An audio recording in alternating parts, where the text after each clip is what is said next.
In a shared office setting, there are plenty of things to be suspicious of, like the office refrigerator. Is this even food? Was it ever? Oh no. This is worse than the Chinese food from last month. Don't do it, Linda. Oh, Linda did it.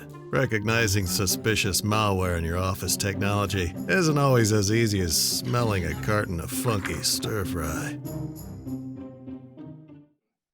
First of all, extremely honored to have the floor to be here and to share some words with you all. My overall takeaway, hopefully, for you guys is focused on purpose. I'll tell a little bit around the story with Black and Bold, but all tying back to purpose and kind of self-reflection.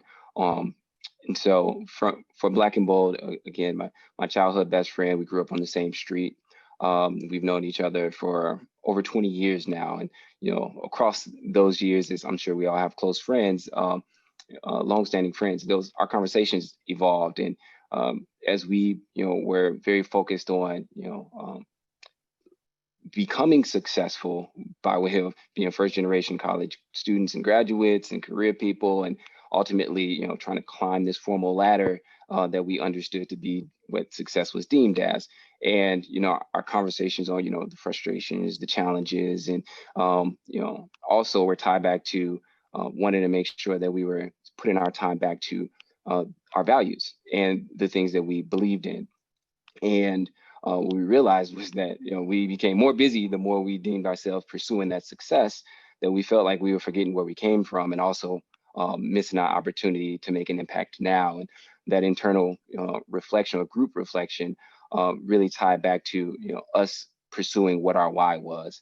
And with that, we knew we wanted to be an example of how do kids that currently walk in the shoes that we walked in, being low resourced, and not really understanding what the world was outside of the community they grew up in. Us both being from Gary, Indiana, we sought the entrepreneur path to do so by way of the products that we consumed every day and we love, being coffee and tea. And so our why ultimately became providing great access, coffee and tea for people to have their top tier experience in the morning, but at the end of the day to have an impact back to their communities. And so we formalized that with giving 5% of our profits back to initiatives across the US that support disadvantaged youth, knowing that, we're a small startup, we wear our heart on our shoulders, we're extremely authentic, but our purpose is to help for-profit businesses and entrepreneurs normalize making an impact back to the communities of their consumers, ultimately understanding that that builds sustainability of those consumers and ultimately an opportunity for your business to evolve with them. And so when you think about reflecting on your purpose in what you're pursuing, whether it's within with an employer or entrepreneurship, understanding that why allows for you to not only build for, but when times get tough, like 2020, it allows you to double down on what that why is to make sure that you see through all the pressure testing that comes with being an entrepreneur, as well as the challenges that come with climbing any corporate career ladder that you do have. And so I never really understood what that meant until being challenged with 2020.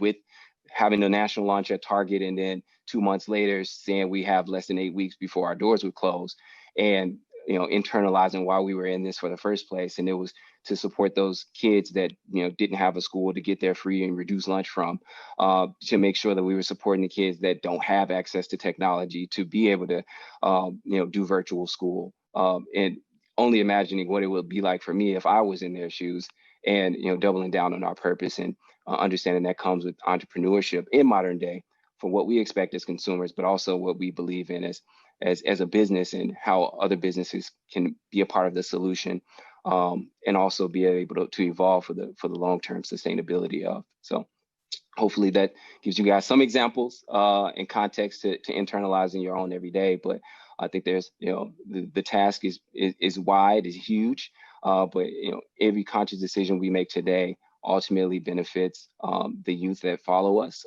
that are here today, our children, our future children and grandchildren. And so I encourage you all to be very conscious about how you continue to make an impact one within your community, but even further beyond that.